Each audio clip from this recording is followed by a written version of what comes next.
خواتین سے گزارش ہے, جو خواتین بھی بہت بڑی تعداد میں بیان سنتی ہیں, ان کے لیے سب سے اہم حکم ہے نماز کے بعد ہے پردہ.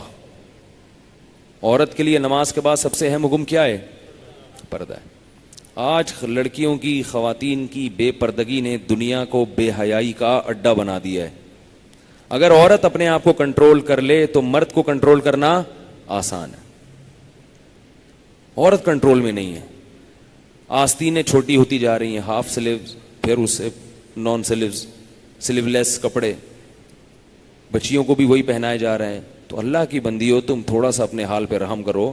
نبی صلی اللہ علیہ وسلم نے ارشاد فرمایا کہ قرب قیامت میں ایسی عورتیں پیدا ہوں گی, ایسی عورتیں پیدا ہوں گی کاسیات عاریات, لباس پہننے کے باوجود برہنہ ہوں گی. لباس پہننے کے باوجود اللہ کے ہاں کیا لکھی جائیں گی؟ برہنہ. کیوں؟ اس لیے کہ لباس یا تو اتنا باریک ہوگا کہ کھال نظر آتی ہوگی, یا اتنا چست ہوگا کہ جسم کے اعضاء اس سے نمایاں ہوتے ہوں. آج لڑکیوں میں پینٹوں کا, ٹی شرٹوں کا رواج بڑھ رہا ہے. اس رواج کو روکنے کی ضرورت ہے. پینٹیں شرٹیں لڑکیوں کی چست ہوتی ہیں, اس سے جسم نمایاں ہوتا ہے. آپ اپنی بچی کو فراک پہنائیں, یعنی پراپر شلوار قمیص پہنائیں اور ایک اسکارف پہنا دیں, اور اس کی ایک موبائل پہ تصویر لے لیں. پھر اس بچی کو آپ وہی ایسا بےہودہ سا لباس پہنائیں, بازو کھلے ہوئے ہوں, سر کھلا ہوا ہو, پھر اس کی تصویر لیں. خدا کی قسم آپ کو اسکارف والی تصویر میں اپنی بچی اتنی پیاری لگے گی کہ آپ کا دل چاہے گا اس کو میں اٹھا کے چوم لوں. اتنی پیاری لگے گی, ایسا نور لگے گا اس کے اوپر. آپ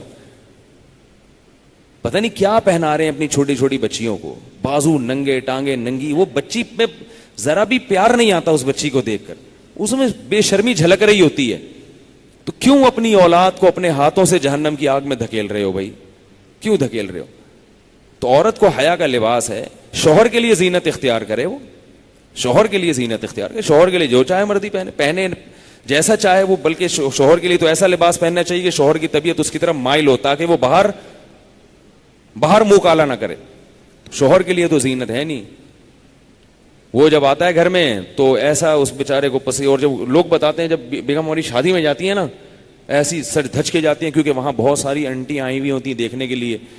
تو وہ تو جاتی ہیں. جب گھر میں شوہر آئے تو اس کے لیے کیا ہے؟ وہ کہتے ہیں یہ تو ابا نے باندھ دیا میرے پلے, یہ کون سا کہیں بھاگا جا رہا ہے, ٹھیک ہے نا. لیکن جب اس کے ادھر ادھر چکر بازیاں شروع ہوتی ہیں تو پھر کیا ہوتی ہیں؟ پریشان. تو اللہ تعالیٰ تو چاہتے ہیں گھر میں ایک محبت کا ماحول رہے. تو عورت کے لیے پردہ ہے, پردہ ہے, پردہ ہے. مرد سے جب بات چیت کریں تو بھی اعتدال میں رہ کر, اور لباس میں بھی پردے کا خیال کریں. اتنی بے حیائی پھیل رہی ہے کہ وہ میں ایک لطیفہ سناتا ہوں نا. لطیفہ نہیں, یہ سچا واقعہ ہے. کوئی ایک خاتون گئی کسی پٹھان کی دکان پہ کہ وہ شلوار کا کپڑا چاہیے تھا, باریک کپڑا. اس نے دے دی. اس نے کہا ذرا, اور یہ تو بہت بھاری ہے. تو اس نے کہا باجی اسی میں سے سب ٹانگیں مانگے نظر آ جائیں گی, اسی میں سے. یعنی اتنا پتلا, اتنا پتلا. تو غصے ہو گئے کہ یہ کیوں کہہ رہے کہ اس میں سے کھال نظر آ جائے گی. یعنی آپ جو اتنا باریک کپڑا مانگ رہی تو مقصد تو یہی ہے نا, اور کیا مقصد ہو سکتا ہے؟ یہ جو کہا جاتا ہے کہ اس لیے کہ بھائی جو ذرا موٹا کپڑا ہوگا تو اس سے گرمی لگے گی. تو مردوں کو کیوں نہیں لگتی گرمی؟ مردوں کی شلواروں میں سے تو جسم نہیں جھلکتا, خواتین کی شلواروں میں سے جسم جھلک رہا ہے. جو لڑکے ہیں, بچے ہیں, ان کو تو پورے کپڑے پہنائے جا رہے ہیں.